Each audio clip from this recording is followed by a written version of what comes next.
What was it like to have Arafat give you a back rub and perhaps a gentle kiss?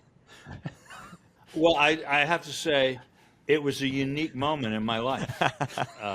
Putting on my super crazy techie hat, I think a lot of people in this side of the world think that the Westphalian nation state is actually not long for this earth, and that in fact we're inhabiting the cadavers of our previous institutions, often run by almost literal cadavers in terms of our gerontocracy, and that in fact the major organizing principle of human life is not going to be the colored square on the map called the United States of America. What's going on in the Intelligentsia is that neither the proles nor the plutocrats feel a lot of need for the wonks. Now, the proles no longer feel a need to defer to the wonks, because I can find out on the internet, I can find out on chatbot.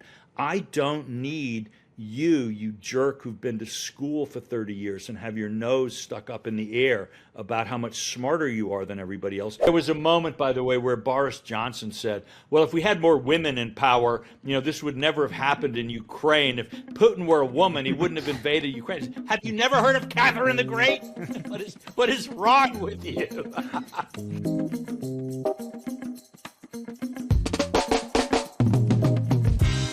Hi, everyone. Today, Walter Russell Mead joins us on Moment of Zen. Walter is a senior fellow at Hudson Institute, an author and contributor to the Wall Street Journal and Tablet magazine, and now hosts a podcast called What Really Matters. Let's dive in. Walter, thanks for joining us on Moment of Zen. It's great to be here. Walter, by way of introduction, why don't you give a brief background on some of the topics that you're most interested in and that you spent most time in?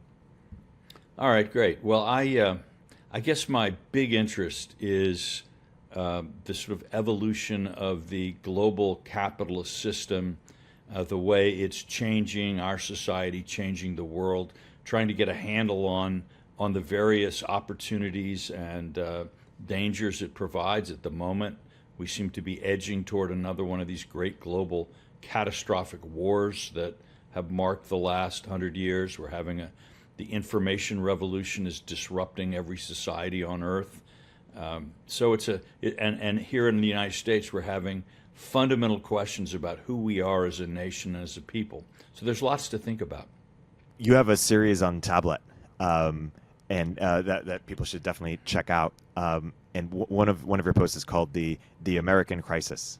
Why don't you talk about what you were trying to do in that post and in that series more broadly? Sure. One of the things you find interesting about American politics, if you spend any time thinking about it, is that, first of all, we're incredibly polarized. And second, most of our politics seems to be backward-looking, focused on nostalgia. So you have, for a lot of the left, there's this idea that back in the 60s and 70s, we had this wonderful, highly regulated, social democratic economic system.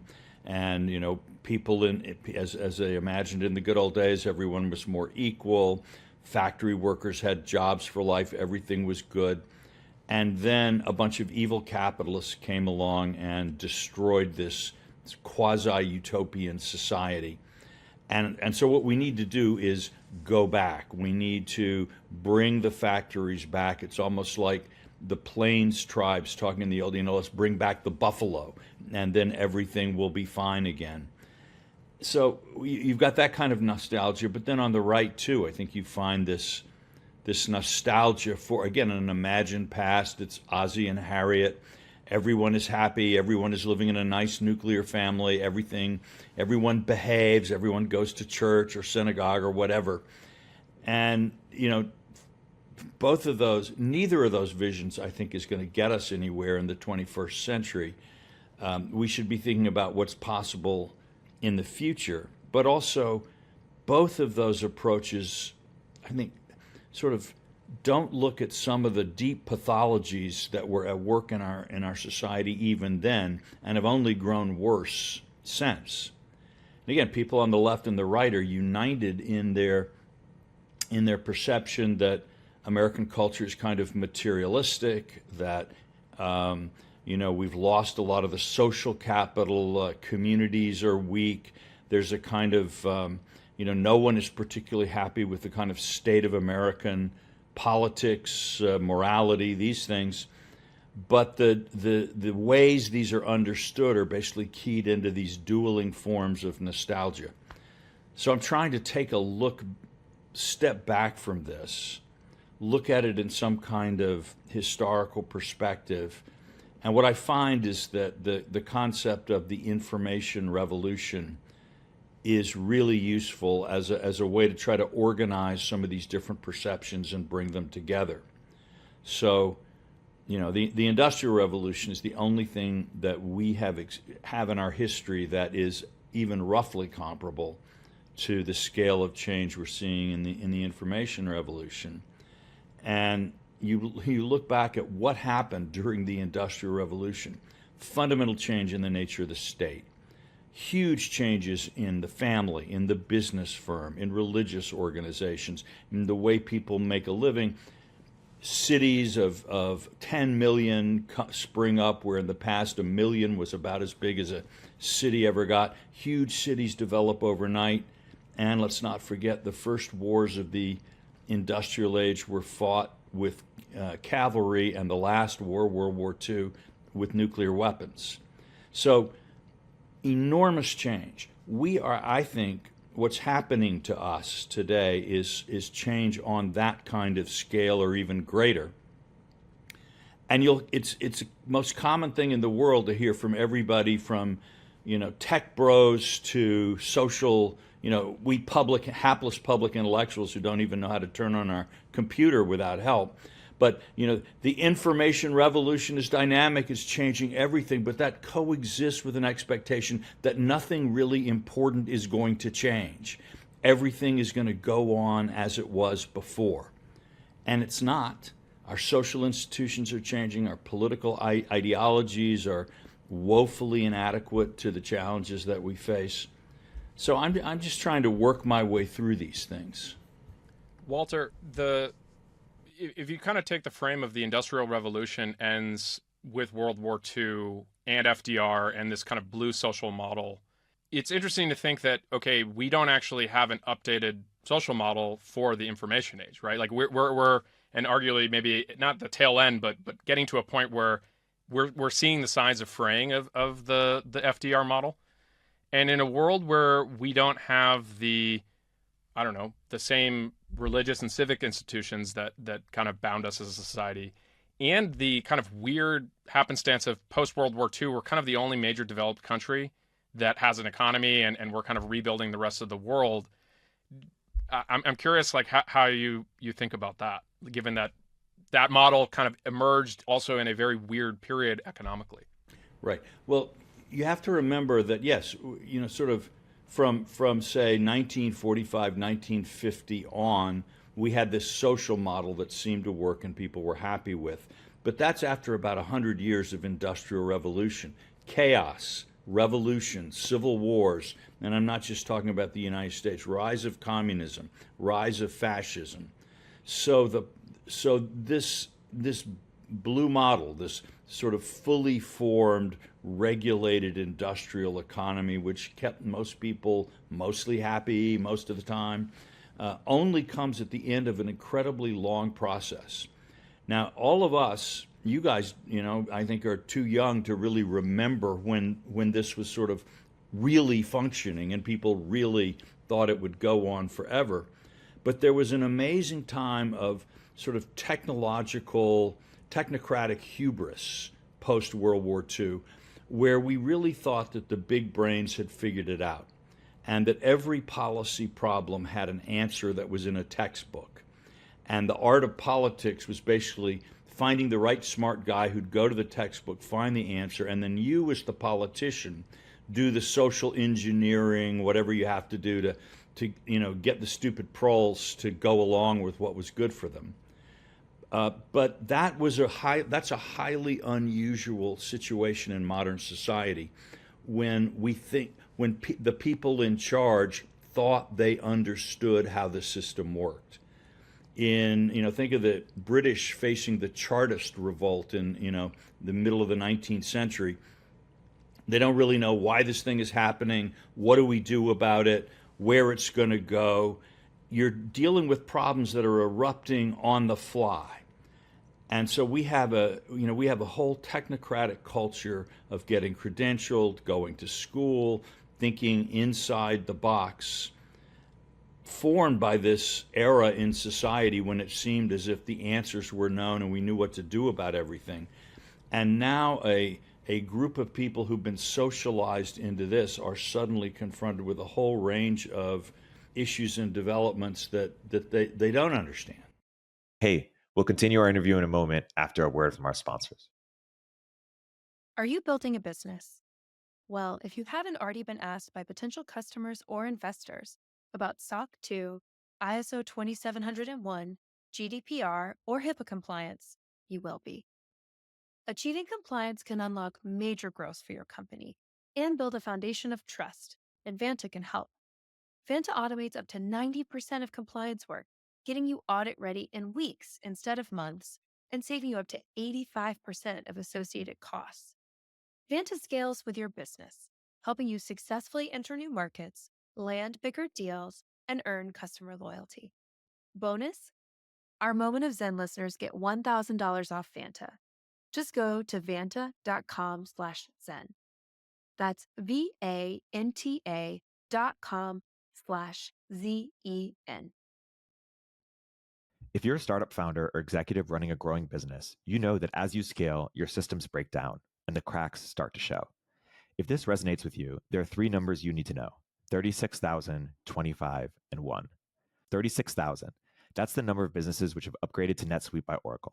NetSuite is the #1 cloud financial system, streamline accounting, financial management, inventory, HR, and more.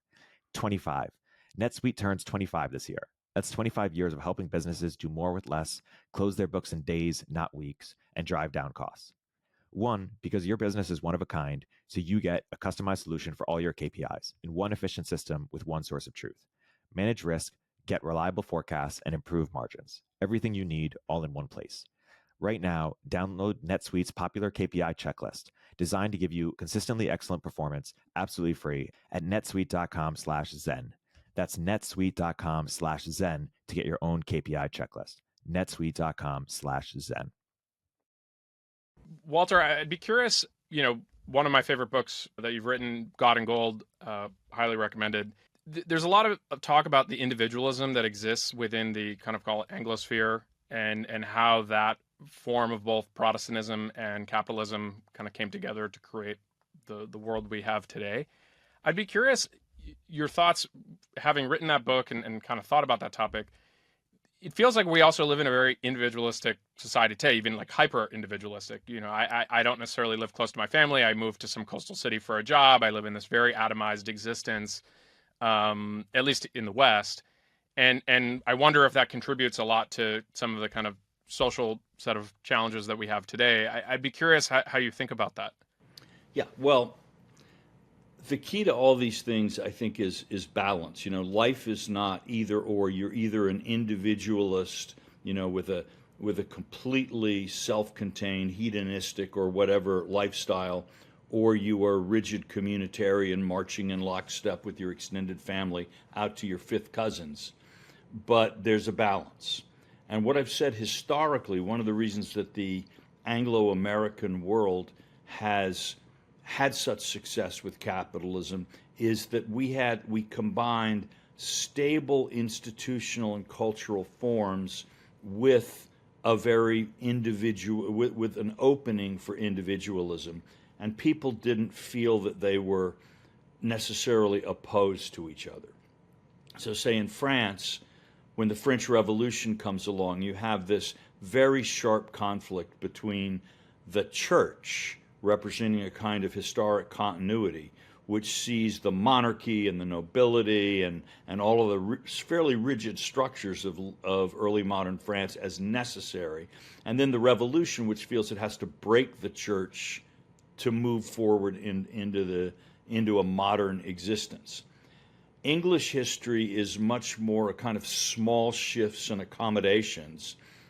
And very often you find in Britain and the United States that some of the people who've been at the cutting edge of social change have actually been very deeply grounded in very traditional forms of belief.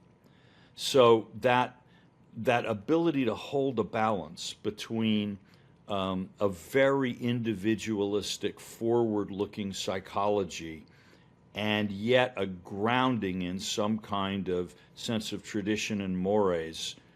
We seem to be under the stresses of the information revolution, and we're having trouble holding that balance. But I think it's much too soon to say that we've lost it.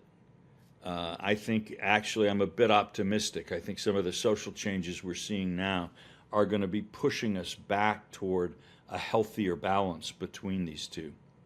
Walter, one of your other posts to set the table of this conversation was about what you call the A bomb, but not the atomic bomb, the Abrahamic bomb. Can you unpack what you were trying to get across in that post?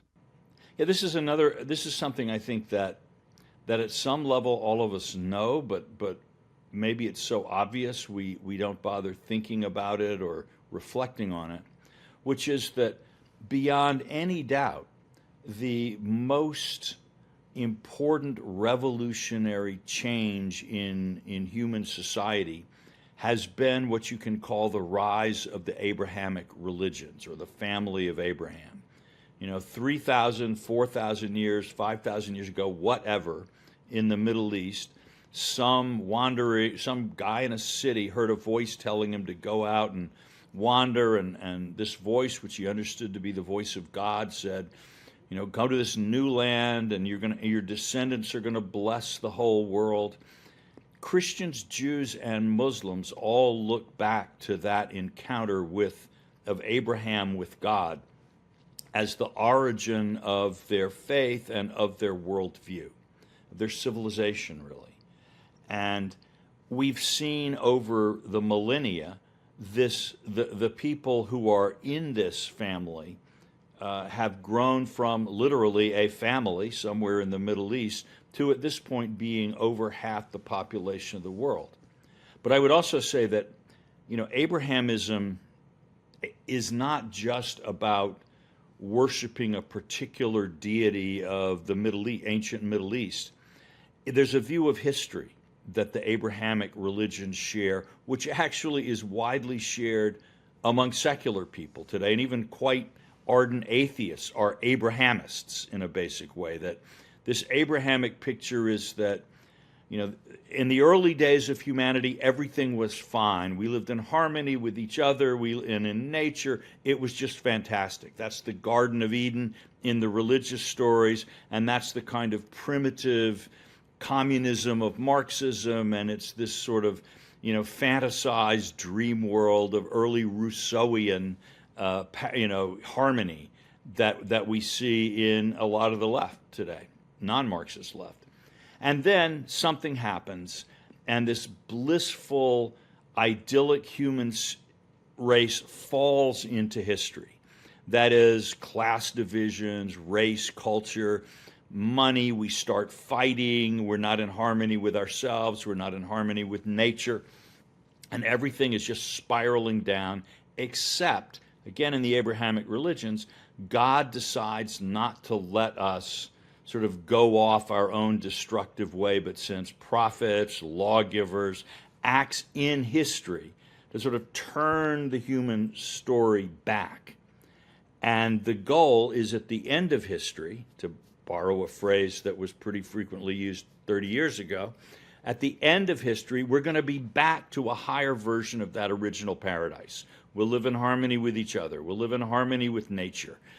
Poverty, we'll probably live a very long time. Sickness will be rare. Equality will be it'll be just lovely, right? And that's paradise in the Abrahamic religions, but obviously in Marxism, that's the true communism that is just down the road.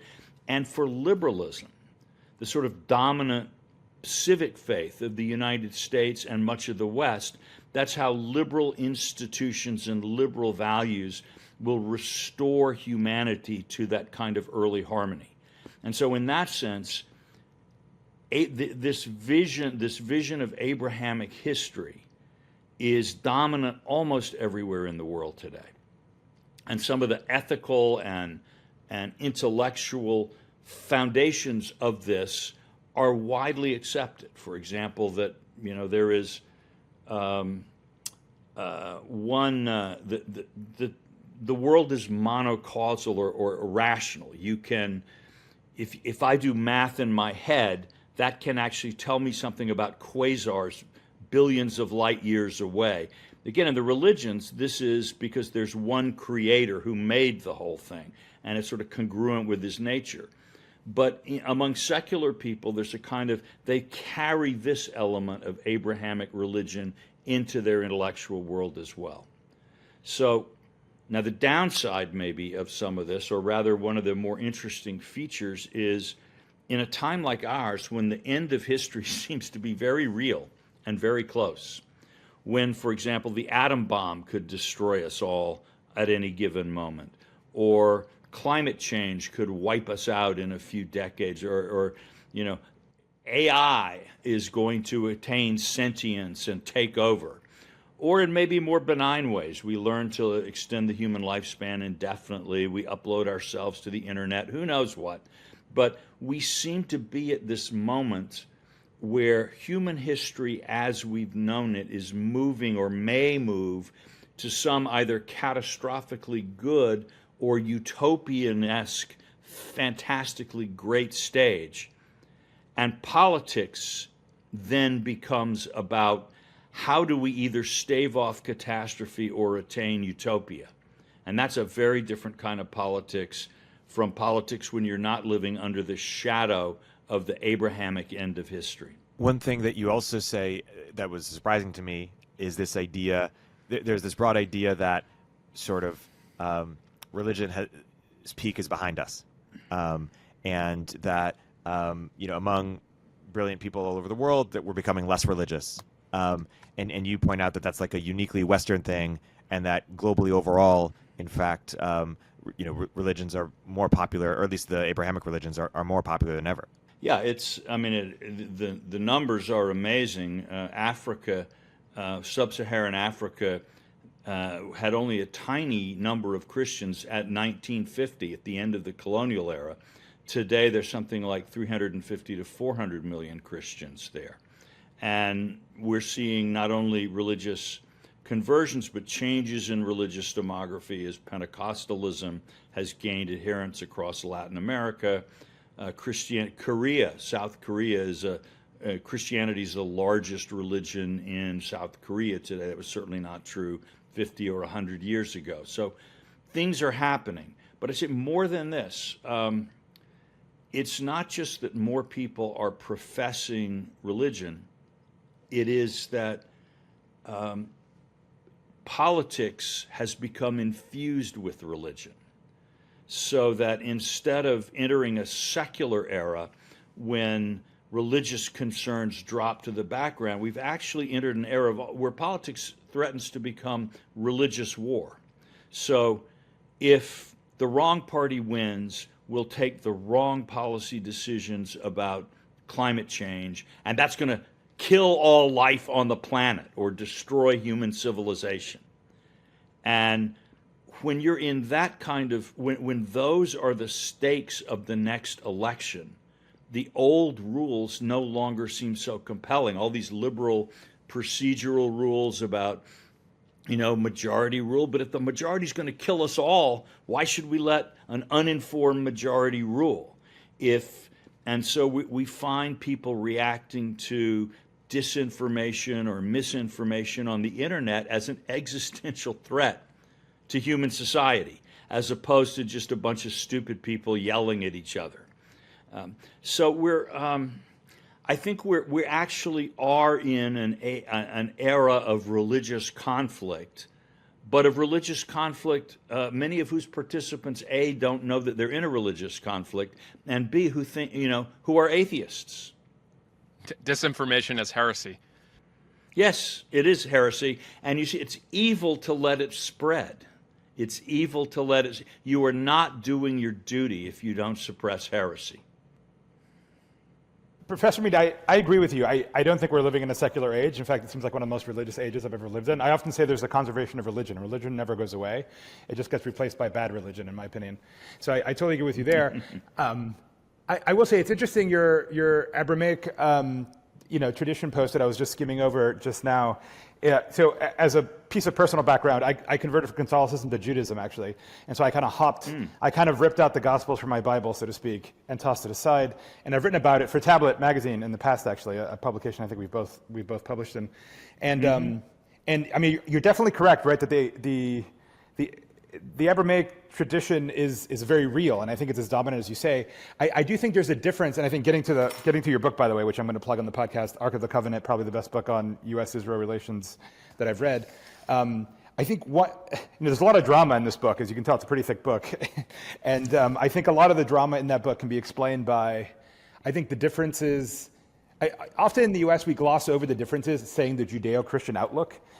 Which is interesting, but I think there's actually a big difference between the Judaic and the Christian outlook on things. And I think that difference often explains a lot of the drama in your book, which is how a universalizing liberal post-Christian mindset like the American one has trouble grappling with the particularistic ethno-religious drama of the Jews, right, as expressed by the Jewish state. And just to mention a specific thing about this, and I'm totally channeling Dara Horn, who wrote this great book called People Love Dead Jews, who's also written for Tablet magazine. She says that she describes Christianity as it's the religion of happy endings, right? Literally at the end of the Christian Bible, you have the book of Revelation, in which you do have this apocalyptic. You mentioned this duality between the apocalypse and utopia. I mean, that is the end of the Bible, right? There's this apocalypse that sounds, fearsome and terrible, but then Jesus Christ comes back and reigns in the beautiful world described in the book of Isaiah, when the wolf shall lay down with the lamb, and we shall beat our swords into plowshares, and all the rest of the utopic vision. But that's a very Christian vision of the world. The Jewish Bible doesn't end that way. The Jewish Bible ends with Moses, after this massive, epic exodus, getting kind of the promised land, doing a little bit of assigning land here and there, and just dying, and that's the end of it. You don't even know how it ends. There is no happy ending. And so I think a lot of you mentioned here, a lot of the sort of foreign policy approaches to Israel are always obsessed with the idea of a perfect two-state, or whatever the case might be, peaceful solution is possible. And I think if you talk to Israelis now, it's much more Moses at the end of the Bible feeling of like, well, we'll see. And they don't necessarily believe in the happy ending. Yeah, although I have to say, I'm not so sure that this is a difference between Christianity and Judaism written large, is because most American Jews would share the happy ending approach. Right. And American Jews tend to be among the most, enthusiastic supporters of the creation of a liberal global utopia, and that's been true for 100 years. So, this is you've got Jews in Israel. The majority of Jews in Israel, by and large, is, as you say, focused on the particularist ethno-national quality, although not without a connection to universal values, because that is sort of what makes the Jewish people special in that view, is that it's linked to the God of all the world. He's not just the God of Israel, or he's the God of Israel, but also everybody's God. And so these things of, and you can find this obviously among Christians. There's sects of Christians who would say, well, it's just our little subgroup of Christians are the only ones who've got it. And you've got Christians who believed, well, we should fight crusades to, save the world, and others who say, I just want to be left alone in my little valley to do what I want to do. The same thing really in Islam. So there are different ways, I think, of being Abrahamic. And I would say, yes, in Judaism, the particularism always has more of an edge, in part because if there isn't particularism in Judaism, Judaism quickly disappears. People just sort of marry out of the religion, or it evaporates. And so what's left, generation after generation, tends to be the people who either, as Herschel said, are united by the hatred of the others for us, or more broadly are attracted to the uniquely ethno-national quality of the Jewish faith and the Jewish people.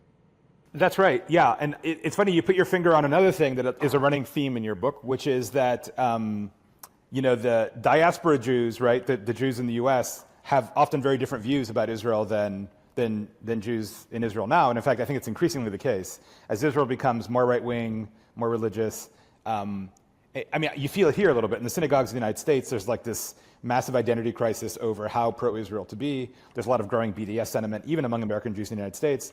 And I think it creates a wedge. I mean, the other thing is also, I think, and a lot of American Jews don't realize this, they're frankly a lot less relevant to Israel than they used to be, right? Like, Israel being this bizarre little experiment that, you know, Europe necessitated and American Jews financed, that's kind of gone, right? I mean, Israel has the GDP per capita higher than Germany's.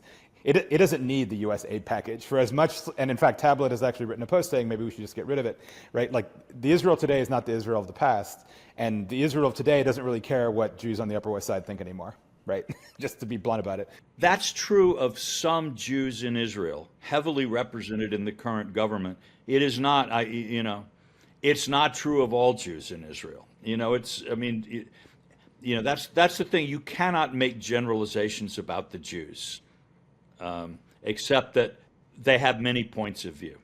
But that is one of the I think you're absolutely right? In the current government, they don't care. I was at the protest. So the protest a couple weeks ago, they famously marched from Tel Aviv to Jerusalem. I was at the head of the protest. I have a photo of it. And somebody has a poster in English, which is slightly unusual, asking Biden to help rescue Israel. Right? And so clearly this person thought that the U.S. should play a very strong role in Israeli politics.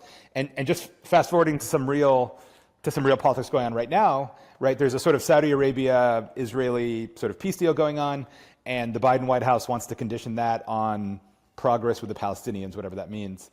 And I think that's where you see the delta between what Israelis think and feel. And by the way, almost nobody mentioned the Palestinians when I was in Israel. Like, I brought up everything, the settlements, this, that. The Palestinians, I mean, to be blunt about it, I think, even if only subconsciously, have been contained. They're in their little box, and most Israelis don't think about it. It is not front and center in their minds like the way it used to be, which is interesting. But I think a lot of the U.S. foreign policy establishment, that's not true. For them, the Israel-Palestinian divide is really the front and center issue of Israel, and it stopped being that in Israel, to cite another divide between the U.S. and Israel. Yeah. Again, I think, look, I do think some people on the Israeli right have overinterpreted the Arab shift away from the Palestinians. I mean, I agree that a lot of things have changed, but when the Biden administration talks about needing something for the Palestinians out of this agreement, I don't think the Saudis are telling them, no, shut up, just let us make a totally cynical deal with Israel over the heads of the Palestinians. In fact, the Saudis actually do want something. And this is, and it has to do partly with the holy site, which is important to the Saudis, whose legitimacy derives in part from their custodianship of Mecca and Medina. But it's also, there really is. We saw this in Libya when a rather unprofessional step by the Israeli foreign minister sort of outed a Libyan diplomat for participating in conversations. You see the whole country, people in all kinds of factions erupting. And for Israelis to think, oh, this is all in the past, we can do whatever we want on the West Bank, no one will care, there will be no consequences, that is, I think, deeply unwise. And I don't say that out of some sort of atavistic loyalty to the Oslo process or anything like that. I say it as an observer of the modern Middle East. And, but this Israeli right is a insurgent popular movement in some ways. It hasn't, I think, fully developed it's got some, it's got a lot of fire in the belly. It may not have a lot of reflection in the head yet. An animal to be kosher for eating has to both part the hoof, get moving, so to speak, and chew the cud, reflect. And I think there may be more parting of the hoof than chewing of the cud going on there. But that's a process that takes time. In any case, it's an incredibly volatile situation in the Middle East. Let's not forget that Iran is there. Talk about containment. I think there are people in Iran who believe that Hezbollah has now put so many missiles in southern Lebanon that are of such high quality that Israel is contained, in the sense that Israel really is very, very reluctant to take major military steps against Iran because of what would be pretty serious responses from Lebanon, from Hezbollah. And the military balance is constantly changing. The Russia-Iran alliance is one that is concerning. So actually, I would say that the old U.S.-Israeli relationship is as dead as the old Middle East, but that a lot of the same tensions and conflicts are going to be here in a new era. And I agree the Biden administration is kind of sentimental about Oslo process and very nostalgic and backward looking, but the Palestinians are not going to go away, or the fact that it's very easy for someone who wants to make political capital almost anywhere in the Middle East to get there by demagoguing about Israel. And that's just a factor that's I think, going to be with us for a long time. Professor Mead, this is actually maybe a good opportunity to talk a little bit about special providence and the different types of American foreign policy. And I know that there's been a lot of talk of Trump as being a Jacksonian, but I'd be curious how you'd characterize Biden and actually specifically where you think we're headed based on kind of things going on. I'd say that Democratic foreign policy since the Vietnam War, since really 1968, has sort of been a mix of two schools, balance shifting between them, where you've got a mix of Wilsonian idealism.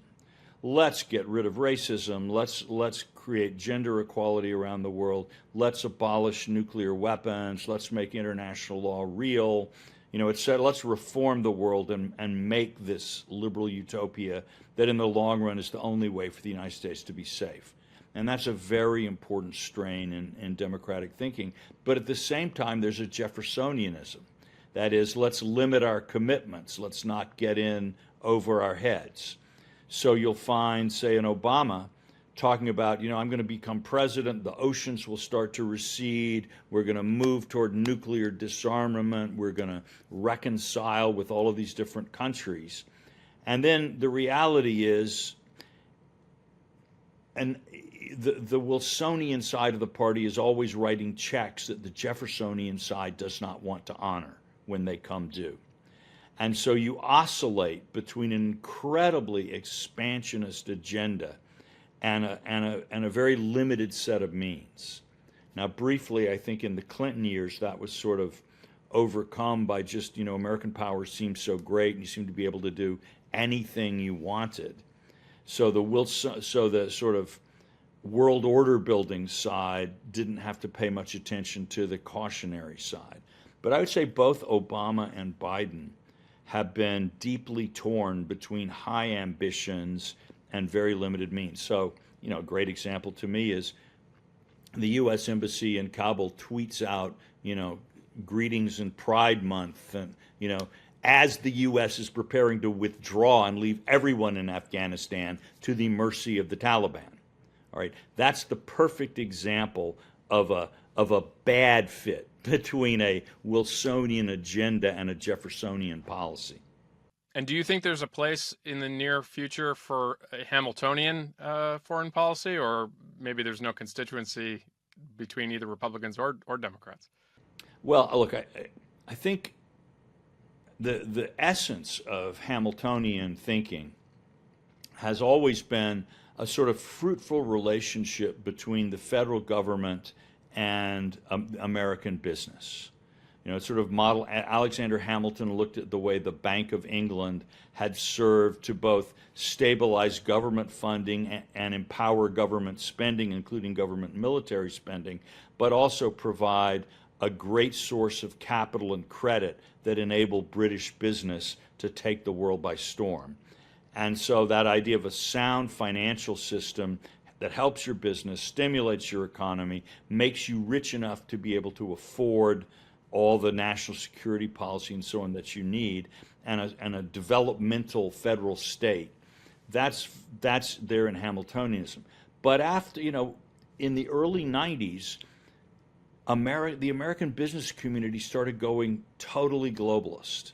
In other words, I'm not an American corporation, I'm a world corporation, I'm a citizen of the world. And it doesn't matter to me. I do business in China. I do business in Germany, Japan, Sri Lanka. And I don't expect my company or the employees of my company to have any special sense of relationship to the United States government. And the Hamiltonian agenda sort of collapsed into this, let's create a borderless world where the American state, American power, it has faded into the background. And when that happens, classic Hamiltonianism doesn't make sense in that context, if you see what I mean. Because there's a breakdown coming from within the business community of the linkage between the national interest and the interest of American business. So what has been happening, I think, partly because, and that is really, in my view, that is the centerpiece of the arch of American foreign policy, is that Hamiltonian thinking. That sort of becomes irrelevant or outmoded or useless. And you get, I think, America starts making, since 1990, I think our foreign policy has mostly been not very successful and not very intelligent. This is something of a criticism of my own generation. I don't think the boomers are going to be remembered as masters of the geopolitical universe. But as a result of these failures, suddenly business is starting to think, wait a minute, if you're Alphabet, Google, you can't operate where China's in control. You only operate, really, we're almost back to trade follows the flag, that American companies increasingly, their field of operations is connected to the health and the well-being of this American system. And I think as we see the links growing between, and again, oddly, it's not happening so much at the level of widgets and the sort of back end of the economy. It's happening at the high end, the cutting edge. It's happening with IT.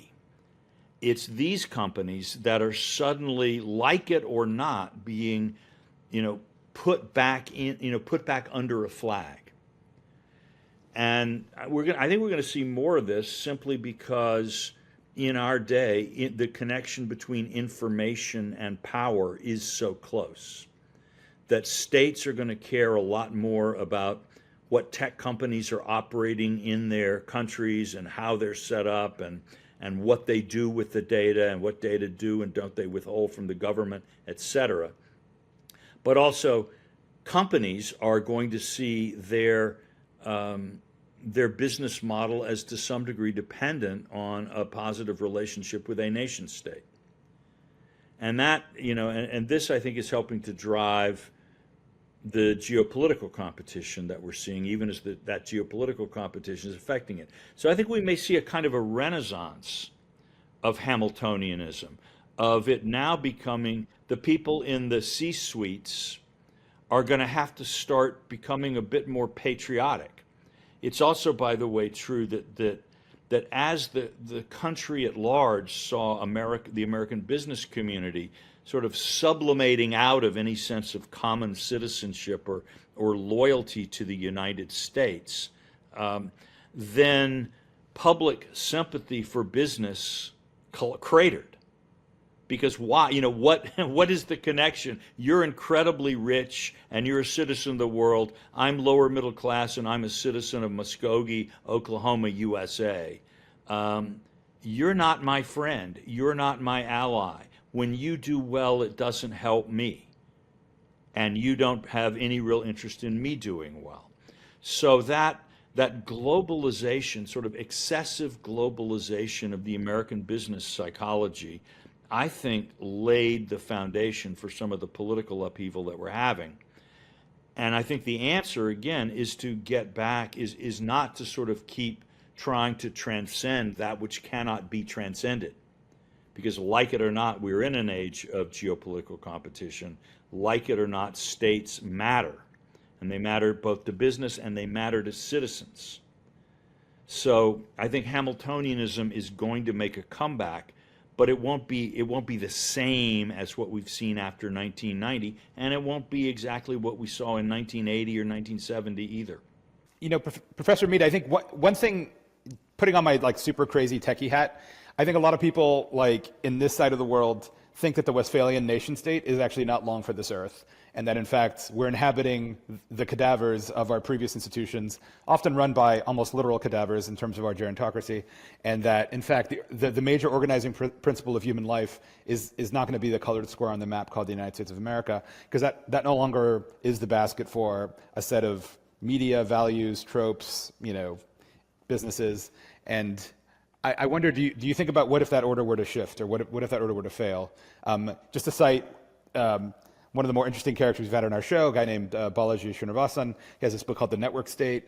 And just to summarize it very quickly, it's the idea that in the future you're going to have political organization along this weird network of coalescing interests and communities, very much like we have virtual communities online, but with some actual stake on the ground, right, in some sense. And I know it sounds a little far-fetched, but I think a lot of us, maybe, a lot of people on the call, a lot of people in this world actually live in effectively a network state as it is, right? Which maybe is what you're hinting at with this cosmopolitanism. But how do you reorient society? Because guess what? The cosmopolitan businessman on the coast is not going to care about that guy from Muskogee, and I don't see that happening unless the aliens invade.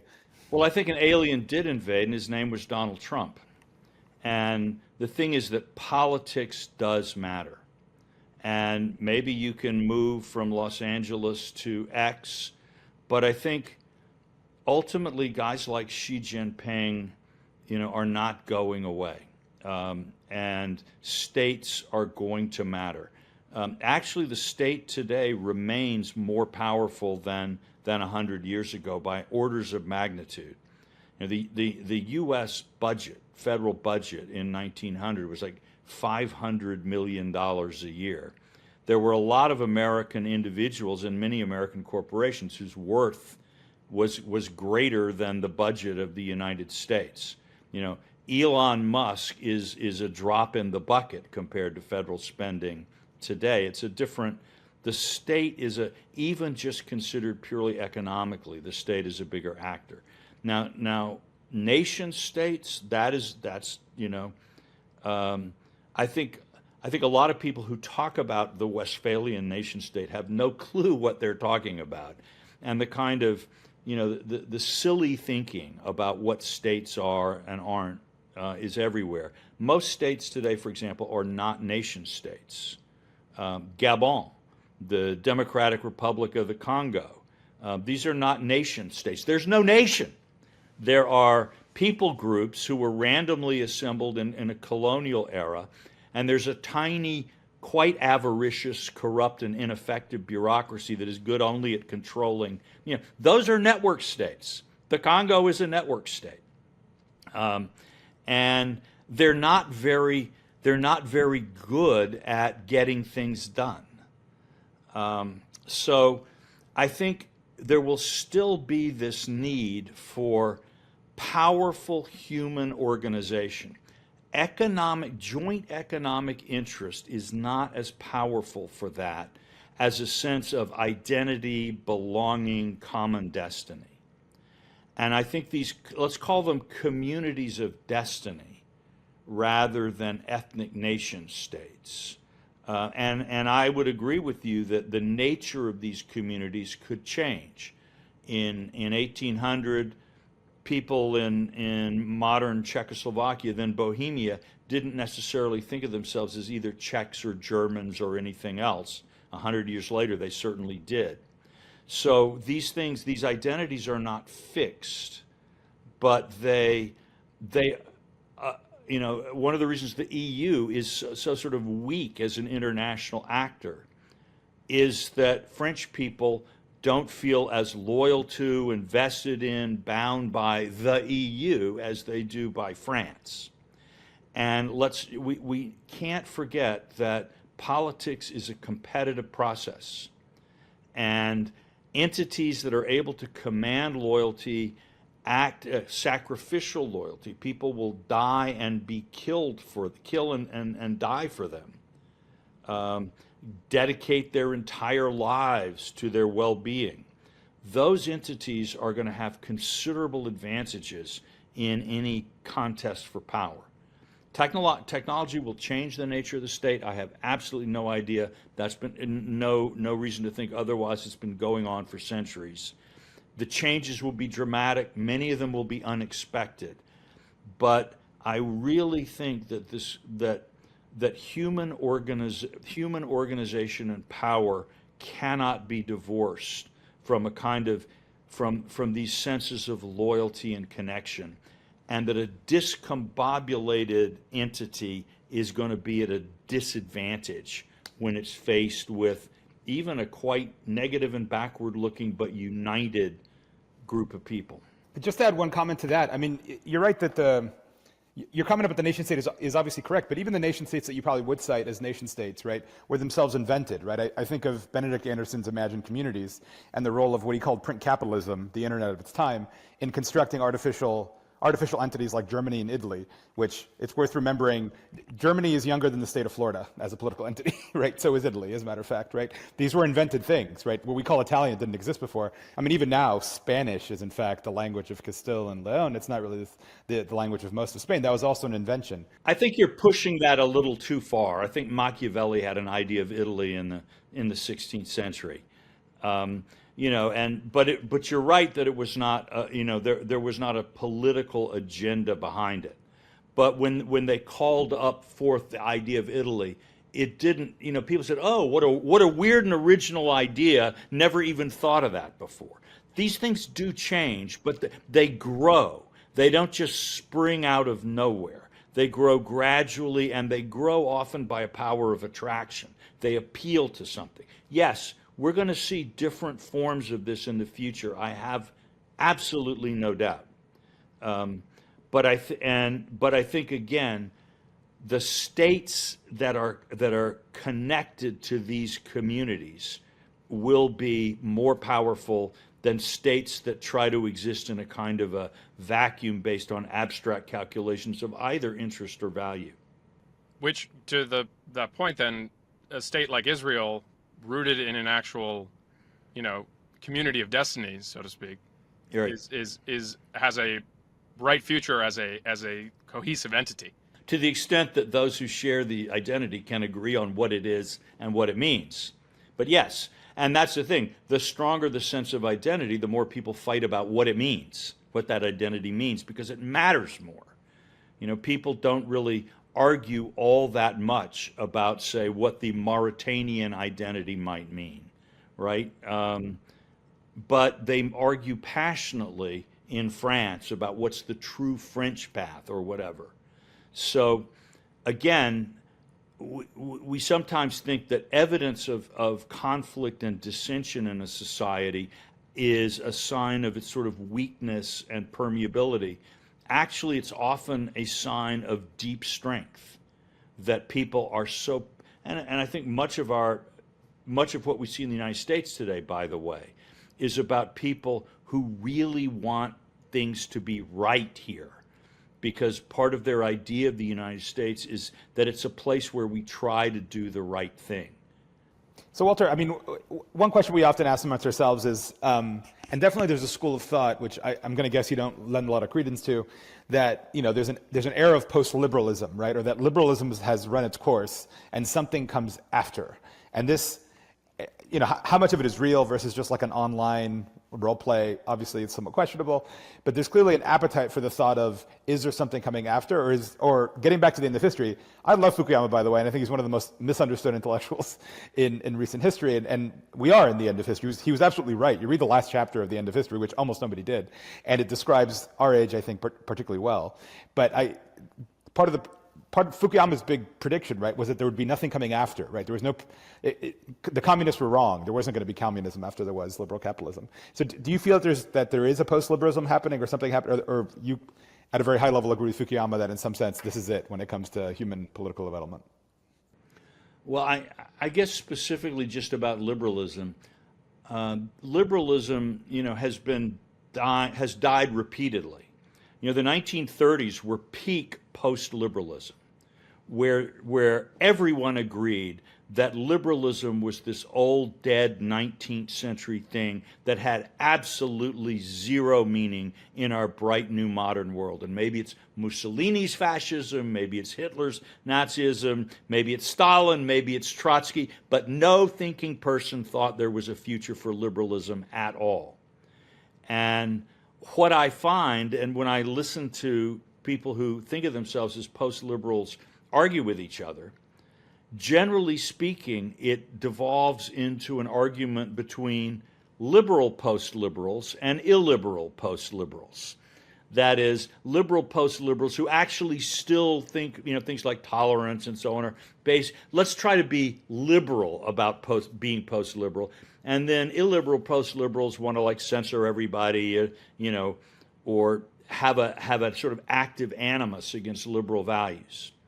So I have not seen myself any significant sign of a genuinely new intellectual approach. Now, what I hear is people speaking out of their experience, which is to say, they're saying, you know what, the ideological framework of the America I grew up in just doesn't have any appeal to me anymore. I don't see any life in it. And there, I guess my own sense is that roughly since the 1990s, a lot of our public life has been a fight between two forms of liberal fundamentalism.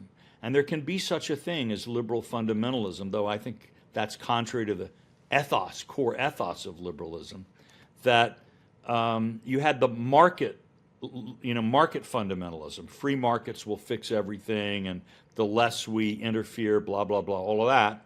And then you had what you can think of as rights and individual rights fundamentalism. And I define myself by my desire, and I'm not accountable to anyone, all of this kind of stuff. And human rights are the only basis for politics and policy and all of this. And both sides kind of believed that their form of liberal fundamentalists would infallibly lead to utopia. Right? Nothing less liberal than either of those two things can be imagined. Because liberalism at its core is about saying, well, this is true, but this is also true, and it's not so easy, and we need to kind of make a little space and leave things open to the future, and don't rush ahead so fast that we lose touch with what's good, but don't get so stuck, admiring what's good that we're not open to the real need for change. So I think what happened is that American liberalism entered a period of profound decadence. And that decadence is kind of expiring. It's sort of these two forms of fundamentalism are both evidently failing. And for a lot of younger people who don't have any direct personal experience with liberalism, this is what they know, and these two things are obviously dead. But I think that what they will find is that in post-liberalism, you choose between liberal post-liberalism and illiberal post-liberalism, and you haven't really gotten very far. But I'm happy, profoundly happy, that people are critiquing these two fundamentalist distortions of the liberal worldview. And do you feel like that comes out of a lack of a shared enemy, right? The Soviet Union disappears, and now the fundamentalists are free to fight amongst themselves? Well, I think the civil religion of the United States has always been a kind of secular, deterministic, utopian liberalism. Sort of Calvinism without God, a benign Calvinism without God, that things are predestined to go in the right direction, and we're moving toward utopia.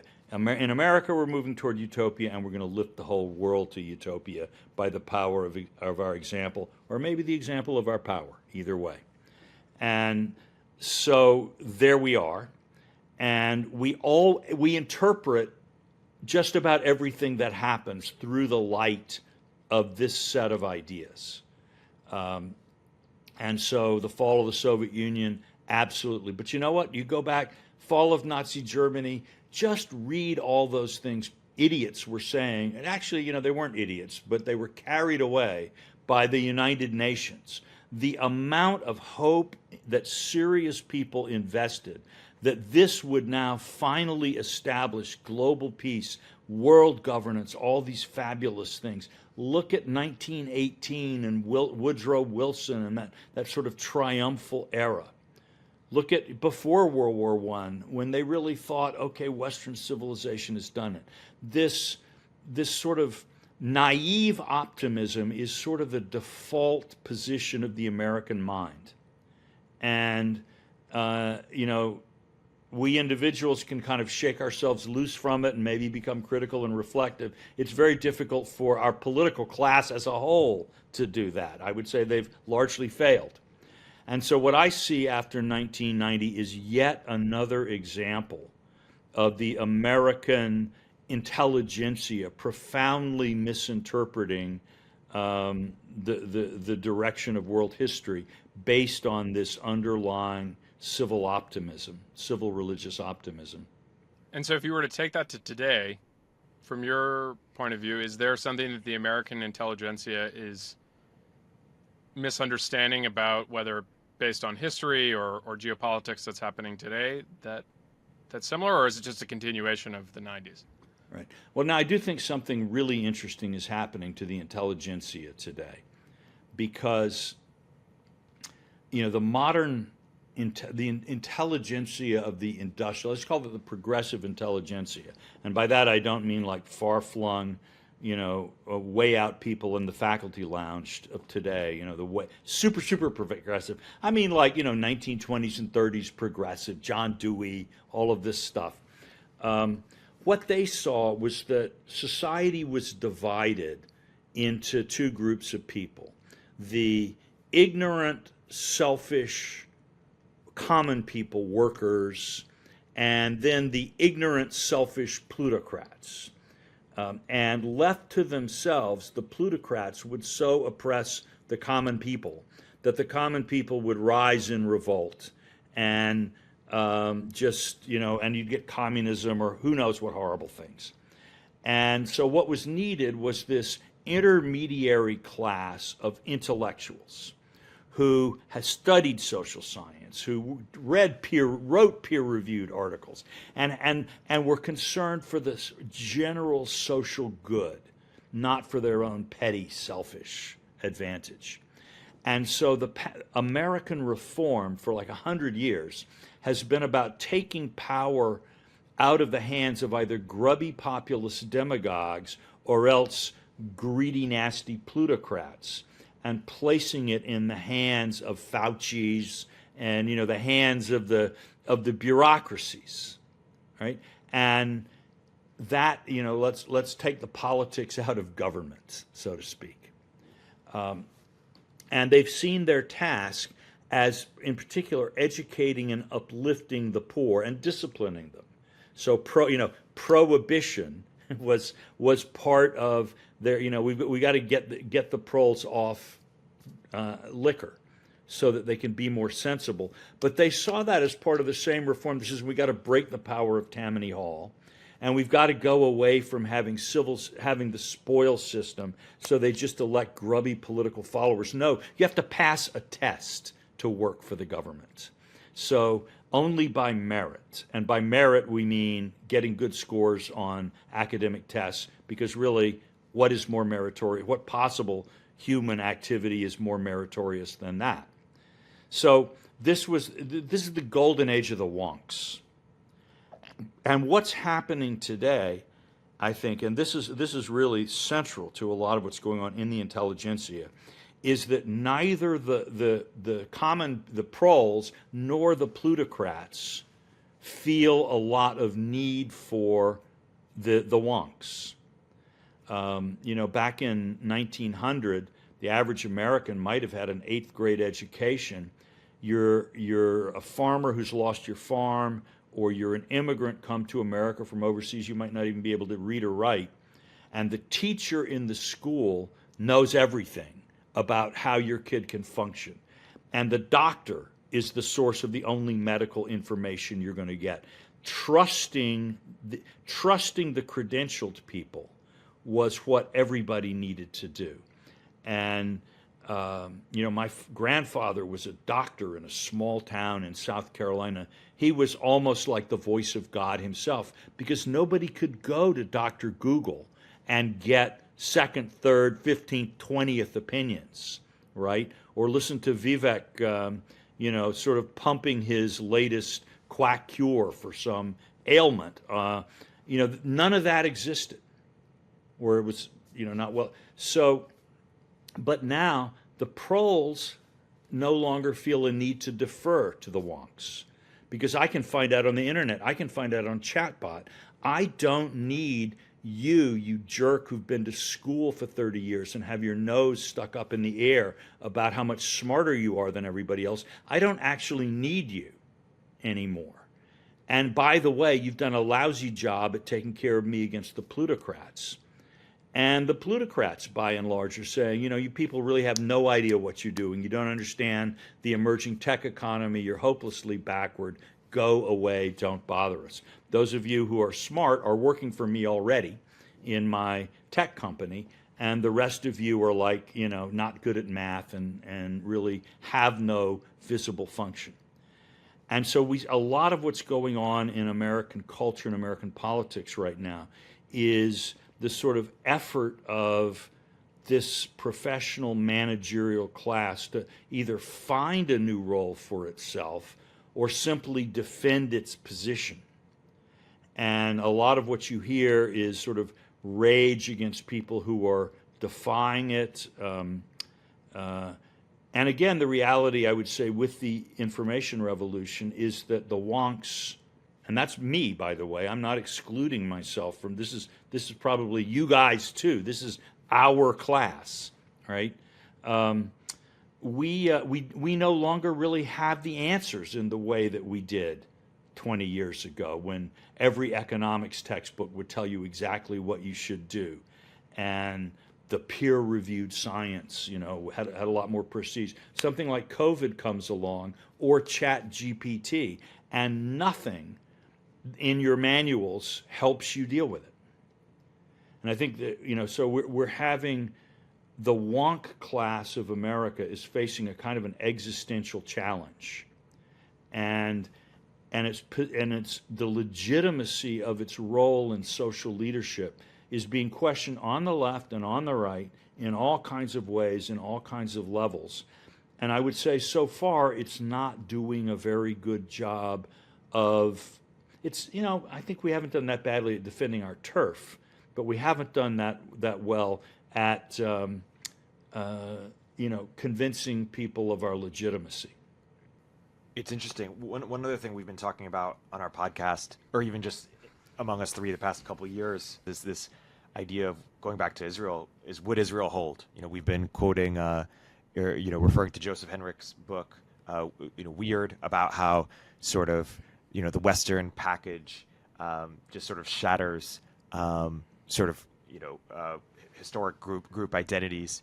And Antonio has been on the side that Israel will hold, or has been holding, and will hold. And there have been some of us in the group who've been, wondering whether sort of wokeness or sort of this extreme progressivism will permeate that culture with the kids getting cell phones and TikTok and the whole sort of package.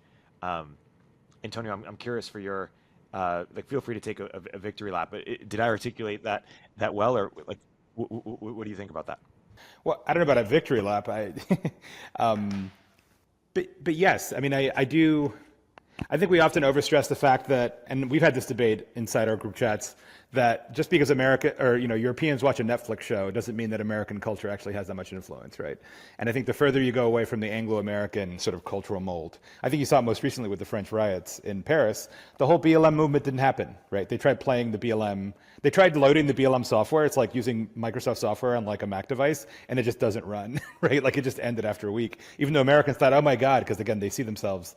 One thing Americans do is they always see they see their own domestic political neuroses and everything that happens overseas. And they don't quite understand that sometimes the software doesn't quite run.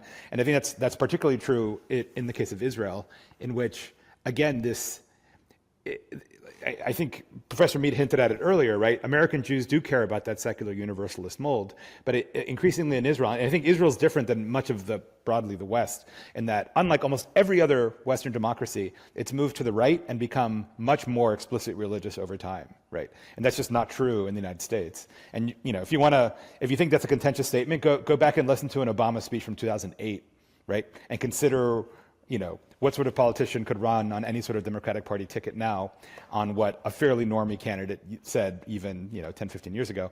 That's, in the case of Israel, it's gone the other way, right?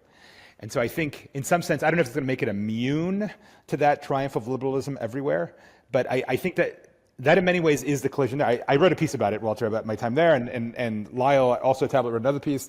And it's like a lot of the Israeli left, what they say is we want Israel to be a country like any other. And what they mean by that is they want it to be a country like Sweden or the United States, where much of your identity comes from what you consume, frankly, and your social status, and it's a country for everybody. There isn't this Jewish exceptionalism, particularism. You don't see people with little hats on their heads or women with headscarves. None of that exists, right? And there's part of Israel that actually actively says no, and it's not like a LARP. It's not a role play of the guys with little avatars on Twitter who supposedly go to Latin Mass. They really do have a religious alternative to the West, and you can live it. And maybe it's a little poorer, and maybe you're not watching Netflix, but it's like a real thing that a lot of Israel lives. Right. And so I think that is I don't know if it's going to win, to be clear, but it is a real alternative to that. Yes. I agree. I mean, I do think there's a problem with that, in that most of the people in Israel, not all, who know how to operate the things that make Israel externally strong and rich, are not the ones who are sharing in this religious revival. And so, if Israel becomes, in a sense, more like the rest of the Middle East, in being not Western in its orientation and pretty tribal in its loyalties, would it also become more like the Middle East in terms of the rest of the Middle East in terms of not having a very strong state, or not being able to defend itself very well? And this is, so I think the question in Israel is really interesting, because I actually think the two sides actively need each other.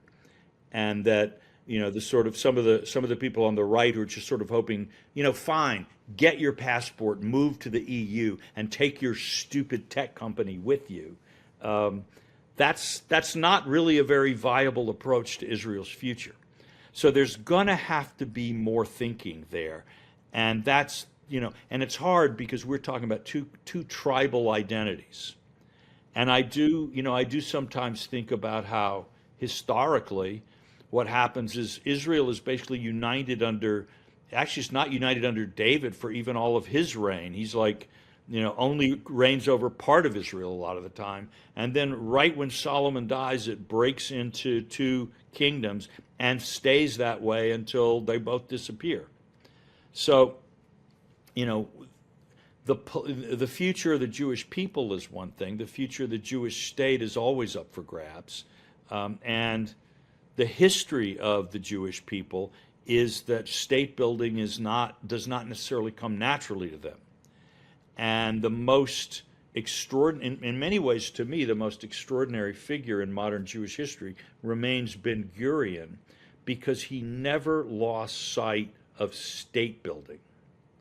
And I love the story. I mean, I love what happened in the War for Independence, when you've got the right-wing militia, basically with Begin and the Irgun, and they've got some weapons coming in on a ship that they want to use for themselves. And this is at a time when the whole country is facing an existential war of survival, and the memory of the Holocaust is right over their heads. And Ben Gurion basically sends troops, and would basically rather sink the ship and lose all the weapons than allow this militia to get control of them. But at the same time, at roughly the same time, he's got this problem. The most elite units of the Israeli military fighting forces, the Palmach, really have a self-identity, and they're very far to the left even of Israeli society, which at the time was quite left. And in fact, when Stalin died years later, their party newspaper, the headline was, "We have lost our Stalin." And Ben-Gurion, at the risk of a political crisis that would divide the army and the cabinet, basically forced the Palmach leadership to integrate their units under state command. So Ben-Gurion had to basically screw both sides to build a state. Now, is there someone in Israel who can do that now? Well, as one comment, in case people are wondering what the ship about, I assume you're referring to the 1948 Altalena incident in which smuggled arms under Begin. So depending on who's telling the story, Professor Mead, it's either Ben-Gurion was the hero, even though he opened fire, or it was Begin who resisted the temptation of starting a civil war and shooting back because it was his men who were actually getting shot at. So depending on who tells the story, as is often the case in Israel, depends who the hero is. And you know what? It's exactly the same for the Palmach. Because they'll say, their supporters would say, it was our we decided not to push it to the end. We gave in. Yes. Okay, so, all right. So, again, this common sense of statehood among people who basically hate each other and continue to hate each other right down to the present day and are still bitterly divided over these events. Nevertheless, they formed a state. And the state had the monopoly of violence in its territory, something that very few other Middle East states managed to do without becoming horrible dictatorships. So, that's what made Israel possible.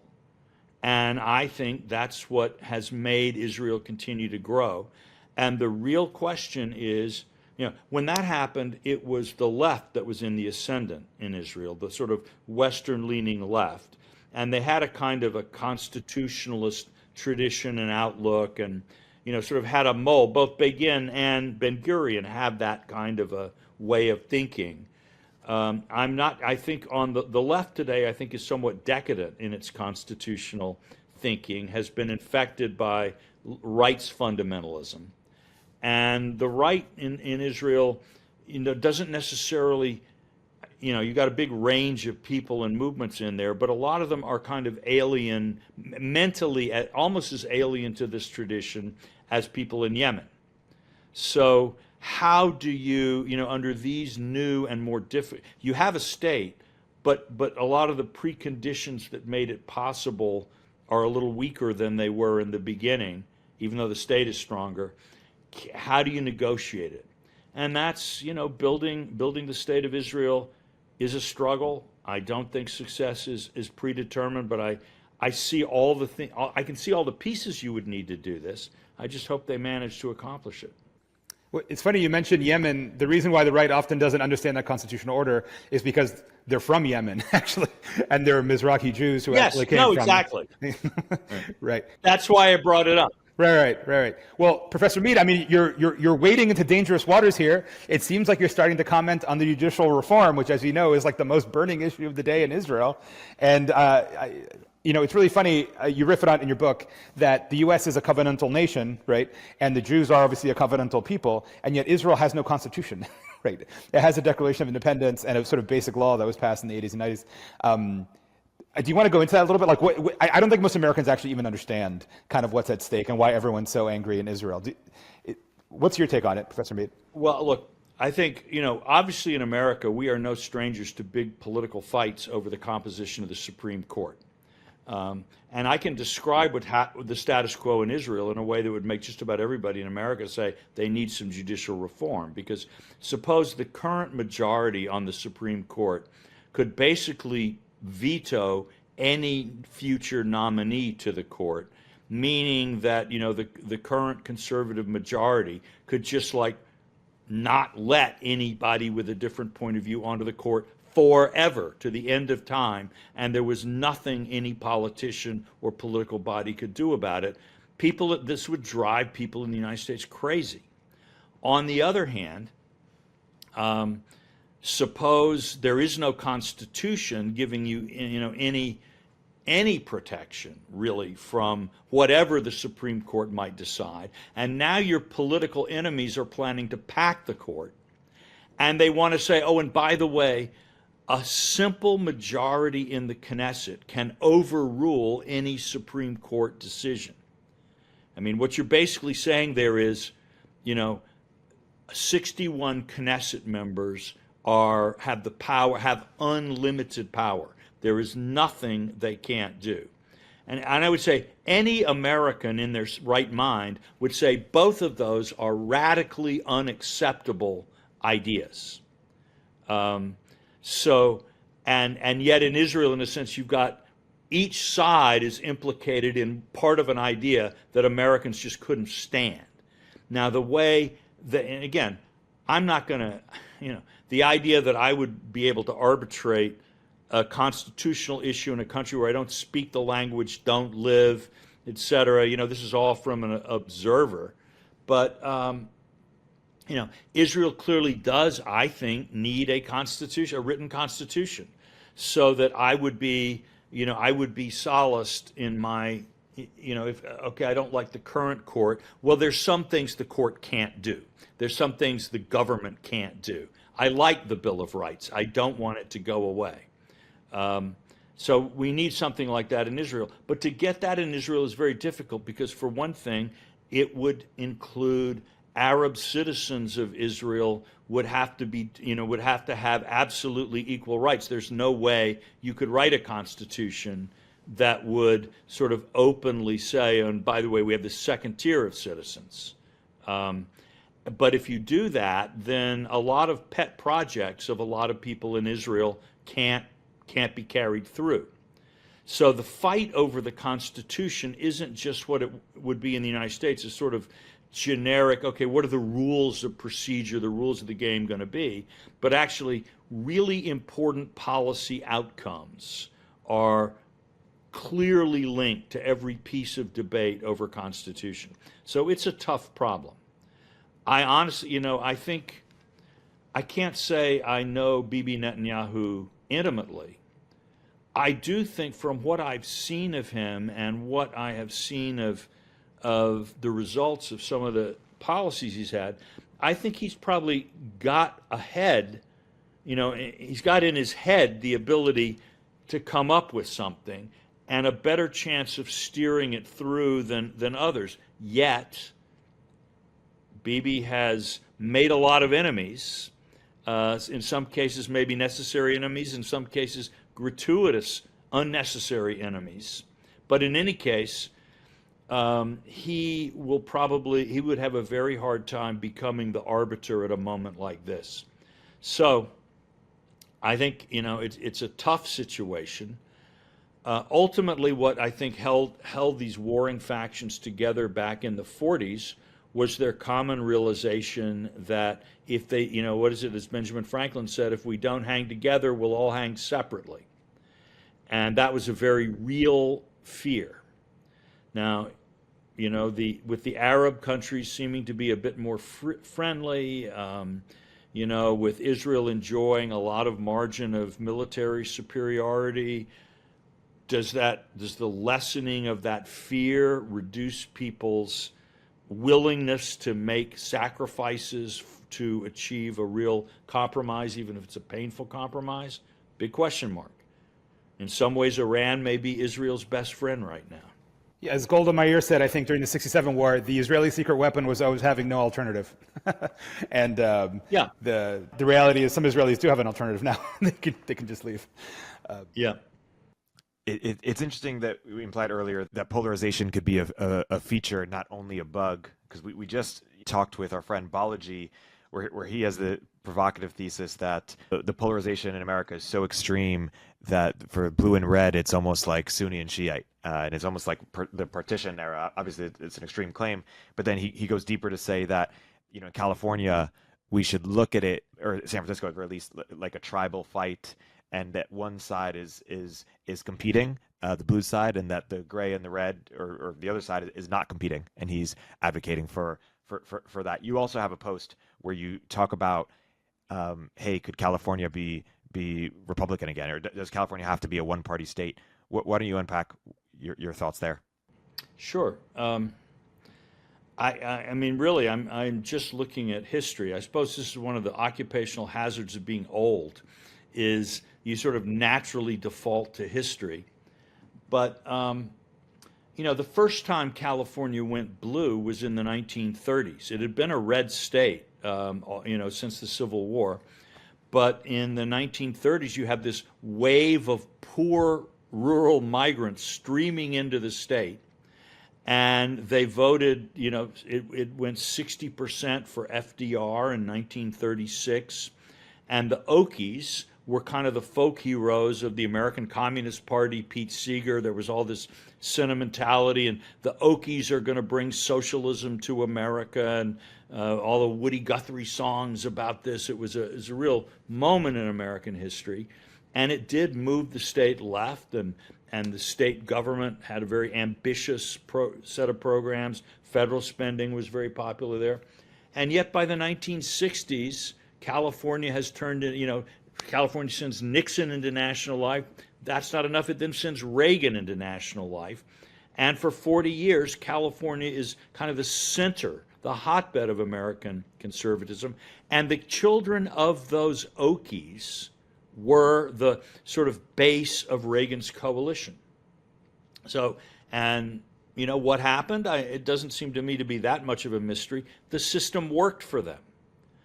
Cheap housing, availability of mortgage, good jobs, good infrastructure.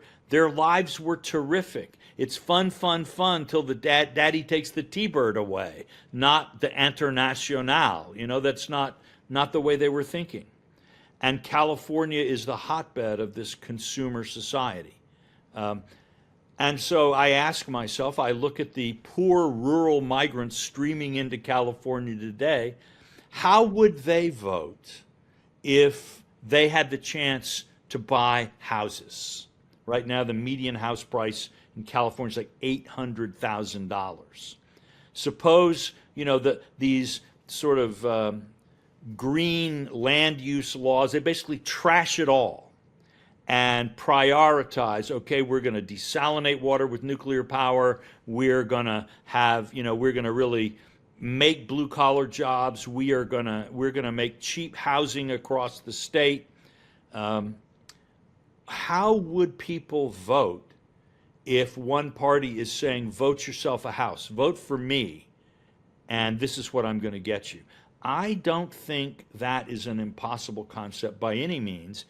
And unfortunately, right now, I think the California Democratic Party is sort of so in hoc, on the one hand, at kind of the green bourgeoisie up in the hills, and then the public sector unions who would rather see the children of California be illiterate than have their control over the educational system be in any way interfered with.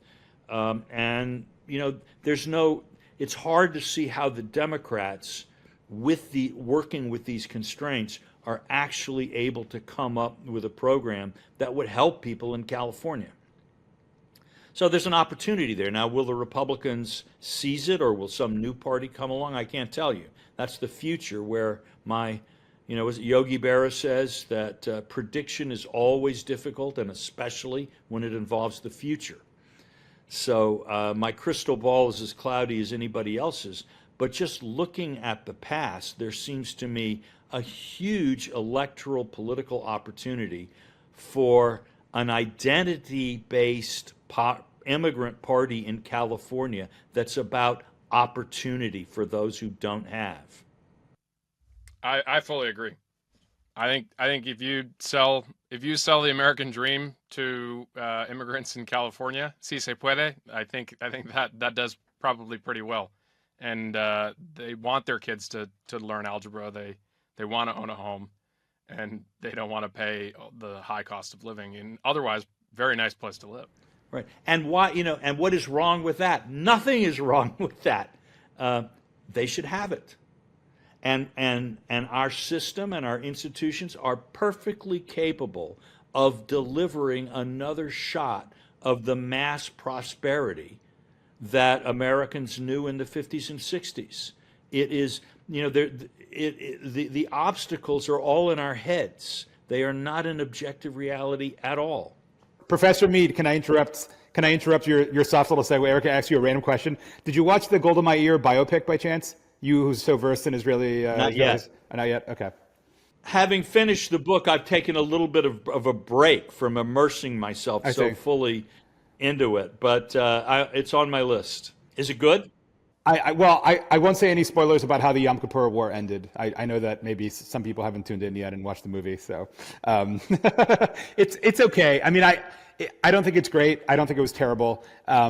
It's very much not a history of the Yom Kippur War. It's very much a sort of view into Golda's life during that period, or supposedly during that period.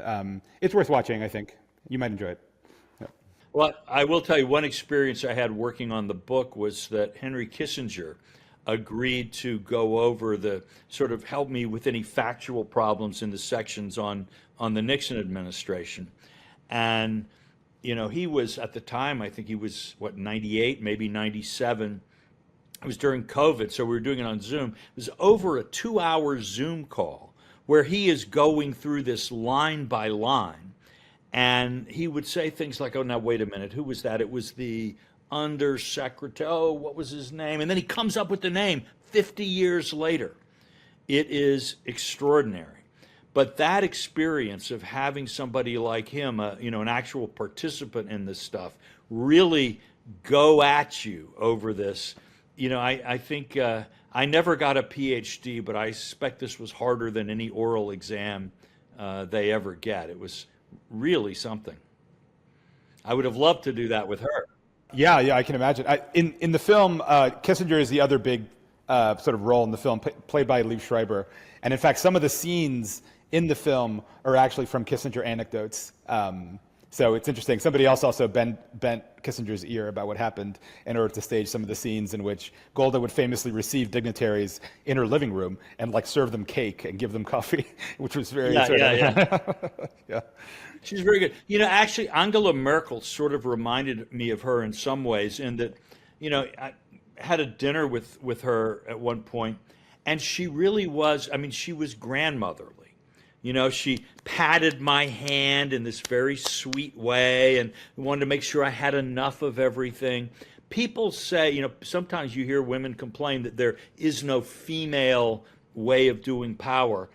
Golda Meir and Angela Merkel absolutely found a vocabulary and a way to project both power and I'm a woman, so what? And I do what I need to do. And actually, I think in both cases, they ended up being rather endearing, even to people whose livers they were in the process of cutting out. Oh, and they could be absolutely fearsome. I mean, the film highlights that Golda threatened to let 30,000 troops of the Egyptian Third Army, which was encircled in Sinai, literally starve to death if she didn't get what she wanted. And so it's there's a lot of there's hand patting and cake, but there's also some fearsome threats as well. Yeah. No, they put it together really well. They have a great vocabulary for international relations. There was a moment, by the way, where Boris Johnson said, well, if we had more women in power, this would never have happened in Ukraine. If Putin were a woman, he wouldn't have invaded Ukraine. Said, have you never heard of Catherine the Great? What is wrong with you? It was a woman who conquered Ukraine in the first place. Let's wrap. Maybe in closing, Alana asked us to ask you, what was it like to have Arafat give you a back rub and perhaps a gentle kiss? Well, I have to say, it was a unique moment in my life. I've had many interactions with many world leaders over the course of my career, and that one really does stand out.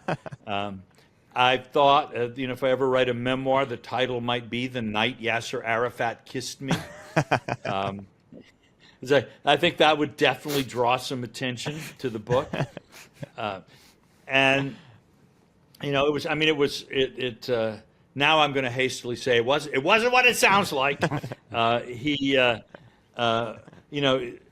we had a meeting, and then at the end. It's sort of customary to take a picture of people at a meeting. And Arafat was not a tall man. And so he generally speaking, liked situations that liked photographs in which that was not evident. And one way to do that was for other people to be seated and for him to be standing behind. And as it just so happened, he was standing behind me for the picture. And while everybody is getting seated and organized, he starts digging his thumbs into my back. And actually, it was pretty relaxing. You know, he was, I mean, I'm not going to lie to you, he was good at it. He did it very well. And then at the end, when the picture was taken, he just very, very nicely and sweetly bent over and kissed me softly on the top of my head. That's what happened. Man. But in my memoir, I think it's going to start out with that unforgettable jasmine-scented night in Gaza. That's a beautiful note to end on, perhaps. Professor. Wait. Tyler Cowan wanted to know, what country are you excited to travel to next? That I haven't been to, huh? You know, the place I most want to go, I think, that I haven't been to is Iran, but I don't think this is the year. I just found out I have a first cousin who has moved to Nepal, where she will be, I am told, the first woman pilot for tourist pilots, doing little flights around Mount Everest, and also hot air balloons. So I think I want to go visit my cousin in Nepal and see what she's up to. Wonderful. Thanks for coming. Thank you, Professor Mead. Great. Thanks a lot.